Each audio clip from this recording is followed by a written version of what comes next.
여러분들 다이어트 하실 때 아침 식사 참 걱정이시죠? 아침 식사만 바꿔도 혈당의 조절이 잘 되고 다이어트에 성공하는 방법이 있습니다. 얘가 포만감을 확 늘려줘가지고 다른 음식이 좀 덜 들어오게 합니다. 이게 싹센다 위고비 마운자로의 원리가 되는 성분이에요. 그것은 바로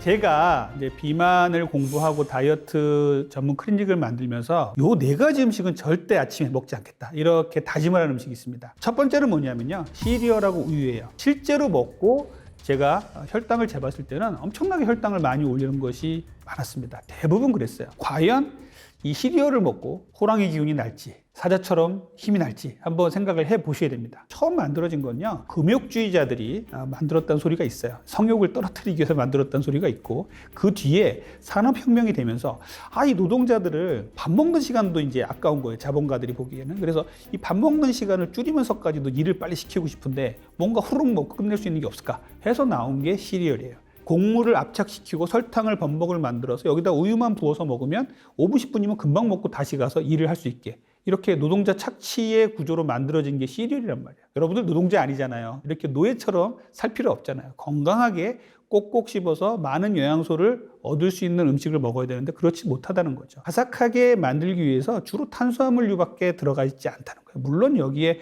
오트밀이라든 이런 단백질을 또 추가적으로 넣을 수도 있겠죠. 단백질이 올라가면요, 맛이 떨어져요. 그러면 또 혈당도 같이 올라갑니다. 혈당을 엄청나게 올릴 수 있는 것이 바로 시리얼의 우유예요. 시리얼뿐만 아니라 빵, 떡, 면, 과자 이런 것들이 몸에 안 좋다고 말씀을 드려요. 얘들은 정제된 탄수화물, 정제당 잘 갈아냈다는 소리예요. 통밀이 아니라 이걸 갈아서 면이나 빵으로 만들죠. 쌀을 조금만 도정을 하면 현미가 되잖아요. 더 갈아내면 흰 쌀이 되죠. 여기서 더 갈게 되면 떡이 됩니다. 이렇게 도정이 되면서 영양소가 일단 파괴가 되고요, 섬유질이 다 파괴가 돼요. 이제 우리 몸에 들어가면 이 완충작용으로 천천히 흡수될 수 있는 것들이 다 없어져 버리니까 너무나 빨리 혈당을 올리는 거예요. 아침에 이렇게 시리얼을 포함한 빵, 떡, 면, 과자는 피해 주시는 게 좋습니다. 아침 공복에 피하라고 말씀드린 중에 커피가 있어요. 아침에 일어나서 커피 한 잔 먹지 않으면 나는 잠을 못 깨겠다, 이런 분들도 계실 거예요. 그런데 아침에 커피 정말 공복에 드시는 거 안 좋아요. 아침에 커피만 먹었는데 혈당이 약간 올라갑니다. 아침에 커피만 먹었는데 혈압도 약간 올라갑니다. 이게 뭐냐면요,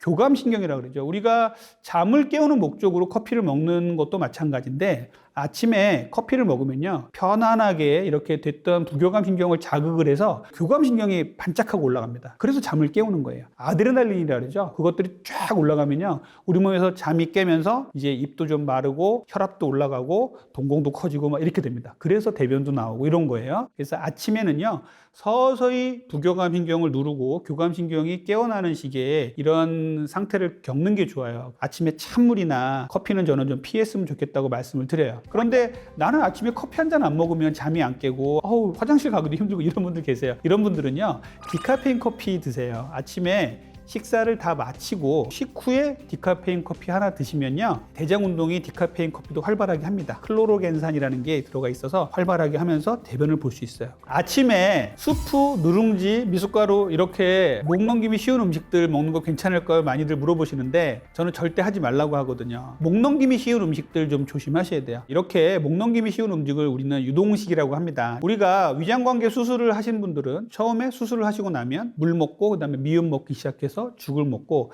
위장이 돌아오면 바로 일반 식사로 넘어가요. 위장관계가 정말 약한 사람들, 이런 분들 회복을 위해서 죽이나 스프, 미숫가루 이런 거는 도움이 될 수가 있지만 내 위장이 정상인데 굳이 이런 것을 먹으면서 혈당 스파이크를 만들 필요가 없습니다. 후루룩 먹잖아요. 그럼 정말 후루룩 혈당이 올라갑니다. 자, 오트밀을 얘기를 좀 가끔 제가 합니다. 오트밀은 뭐냐면요, 귀리죠. 단백질이 곡류 중에 제일 많아요. 오트밀을 제대로 먹으려면요, 통 오트밀을 불려 먹거나 오버나이트 오츠라 그래가지고 그릭 요거트 같은 데 속에 넣어서 밤새 불려가지고 아침에 먹으면 상당히 좋은 식사가 될 수 있어요. 그런데 오트밀이 이제 건강과 다이어트에는 좋은데 먹기 까다로우니까 이거를 갈아요. 그래서 음료로 만들어요. 이거는 다이어트 식품 아니에요. 한 끼 식사를 위한 식품입니다. 아침에 샐러드 드시는 거 저는 추천드리는데요, 야채만 드신다 그러면 좀 부족한 성분이 있죠. 단백질이 좀 부족합니다. 그래서 단백질은 이 샐러드에 꼭 좀 추가를 해서 드셨으면 좋겠습니다. 아침에 단백질이 중요한 이유는 무엇이냐면요. 첫 번째는요, 단백질은 근육의 원천이에요. 그래서 단백질을 잘 드셔야 근육이 잘 생성이 되겠죠. 단백질은 우리 몸의 모든 호르몬이라든지 세포를 구성하는 꼭 필요한 성분이라는 걸 말씀드리고요. 단백질은요, 칼로리에 비해서 영양가가 상당히 높습니다. 조금만 먹어도 포만감이 생겨요. 단백질은 혈당을 약간은 올릴 수 있지만 거의 올리지 않아요. 우리가 정제된 탄수화물을 먹는 것에 비해서 단백질을 먹으면요, 혈당이 거의 움직이지 않습니다. 단백질은요, 위와 장의 건강을 많이 도와줘요. 장에서 나오는 인크레틴이라는 물질이 있는데요, 얘가 우리 몸에 단백질이 들어오면 포만감을 확 늘려줘가지고 다른 음식이 좀 덜 들어오게 합니다. 이게 싹센다, 위고비, 마운자로의 원리가 되는 성분이에요. 그래서 단백질을 많이 먹으면 이런 싹센다, 위고비, 마운자로 같은 성분이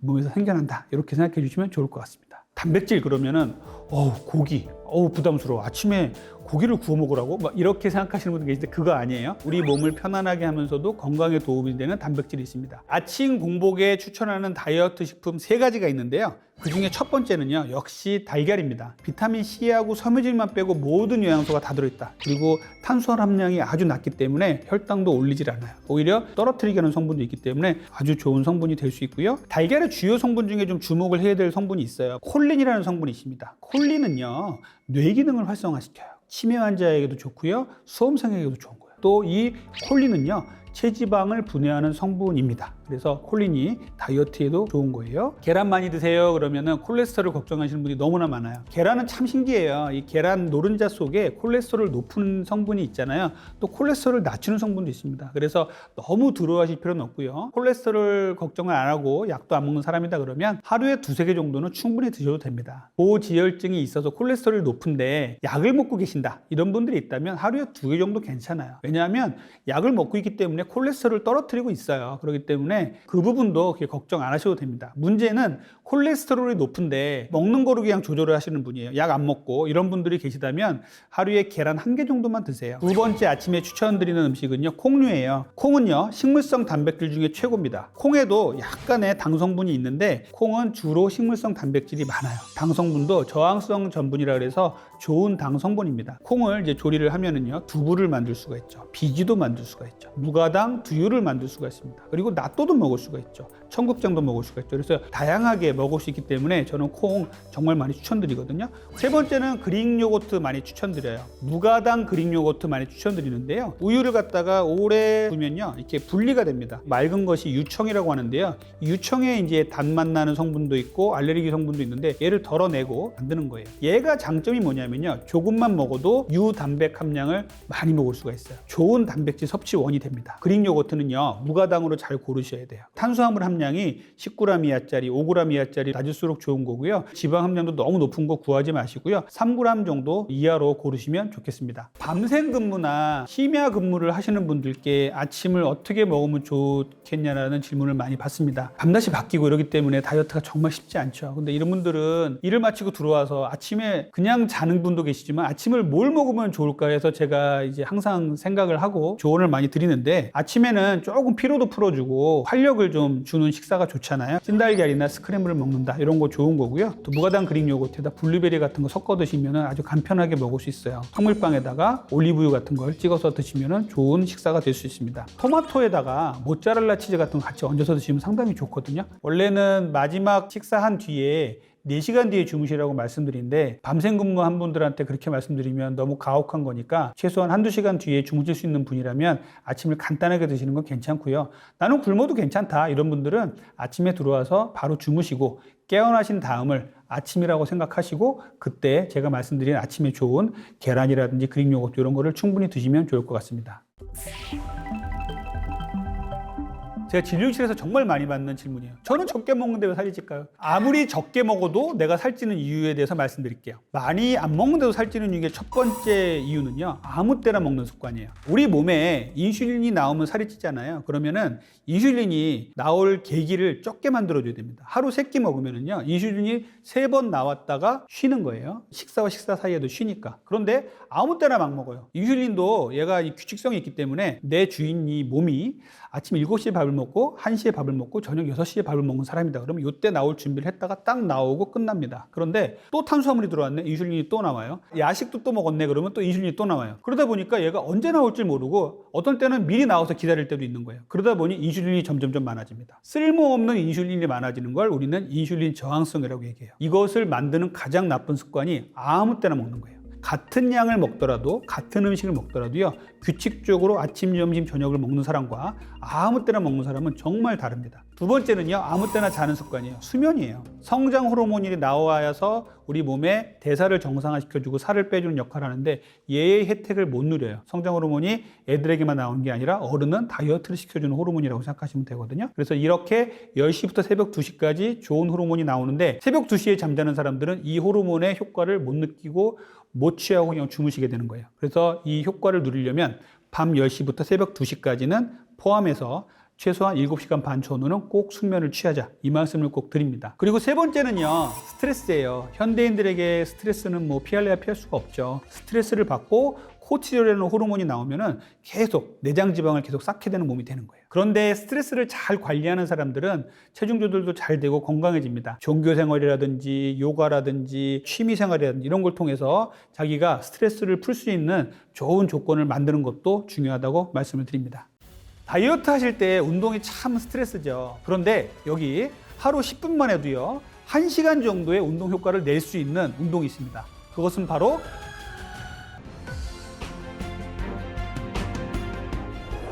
중년에 아무것도 안 했는데 살이 찌는 분들이 많이 계세요. 많이 먹고 운동하시는 분들, 또 적게 먹고 또 운동 안 하시는 분들이 어떤 게 더 낫냐 이렇게 얘기를 하면은 많이 먹고 운동을 열심히 하시는 분들은 젊은 시절에는 체형을 잘 유지할 수 있어요. 대사가 좋기 때문이죠. 그런데 그 많이 먹는 습관들이 중년 이후까지 가져간다면 정말 비만의 원인이 되는 경우가 많거든요. 이게 나이가 들면서 운동 능력이 떨어지니까 계속적으로 살이 찌는 몸이 되는 겁니다. 또 적게 먹고 운동 안 하시는 분들 있죠. 아주 극단적으로 마른 비만이 될 가능성이 아주 높아요. 입이 짧고 또 단백질 별로 안 좋아하고 이러면서 운동도 하나도 안 하면은 근육이 점점 약해지게 되겠죠. 젊을 때는 그래도 젊으니까 버티다가 중년 이후가 되면서 급격하게 성인병이 찾아오거나 그리고 아주 쇠약한 몸이 됩니다. 조금만 해도 힘들고 피곤하고 이런 몸이 되거든요. 이런 것들 정말 주의하셔야 돼요. 식전 운동이 좋으냐, 식후 운동이 좋으냐도 제가 정말 많이 받는 질문인데요. 조금 차이를 말씀드릴게요. 식전 운동은요, 인슐린 레벨이 낮아요. 그렇기 때문에 이때 운동을 하면 지방을 더 많이 태워줄 수 있다는 연구들이 좀 있습니다. 식후 운동의 장점은요, 식후에는 혈당이 올라가니까 혈당을 안정화시켜주는 이런 장점이 있습니다. 그런데 식전 운동을 좀 피해야 될 분들이 있어요. 내가 근육이 충분한 사람이다. 그러면 식전 운동 적극 권장합니다. 그런데 근육이 부족해요. 마른 비만이라고 진단을 받았어요. 이런 분들이 무리하게 다이어트 한다고 식전 운동 하시는 분들이 계신데 이렇게 되면요, 이 식전 운동 하시다가 근손실이 더 생기는 경우가 많이 있어요. 왜냐하면 이 마른 비만 분들의 몸은요, 대사가 벌써 문제가 생긴 거예요. 대사 유연성이 많이 떨어졌기 때문에 이 공복에 운동을 하시면은요, 오히려 근육이 빠지는 경우가 훨씬 많은 거예요. 마른 비만 이런 분들은요, 근육이 적은 분들은 오히려 식사를 충분히 하시고 이후에 운동을 하실 거를 권장을 드리고요. 또 하나 공복에 운동을 하시지 말아야 될 분들은요, 당뇨 환자분요, 혈당 강화제나 인슐린을 맞고 계시는 분들이 이 공복에 운동을 하시다가는 저혈당에 빠질 수가 있어요. 그러면 쓰러진단 말이에요. 그러니까 이런 분들은 공복 운동 피하시고요. 당뇨가 있는 분들은 무조건 식후 운동입니다. 식사 후에 소화가 될 쯤 해가지고 혈당이 쭉 올라갈 때 그때 운동하시는 게 제일 좋아요. 저는 비만 클리닉에 찾아오시는 많은 분들께 식후 걷기를 많이 추천을 드립니다. 왜냐하면요, 식후에 걷는 게 정말 중요하거든요. 요즘에 유튜브 같은 데 보면 걷기는 운동이 아니다, 등산하지 마라, 이런 어구로 많이 있어요. 왜 걷기가 운동이 아니며 등산을 하면 안 됩니까? 걷기 운동 되고요, 등산하시면 좋아요. 걷기 운동은요, 누구라도 할 수 있잖아요. 그리고 시간 장소에 구애를 안 받잖아요. 운동화만 입고 비만 안 오면 할 수 있잖아요. 그러니까 어디든지 나가서 걸으시면 되거든요. 식후 걷기 운동 중에 제일 중요한 시간은 저녁 시간이에요.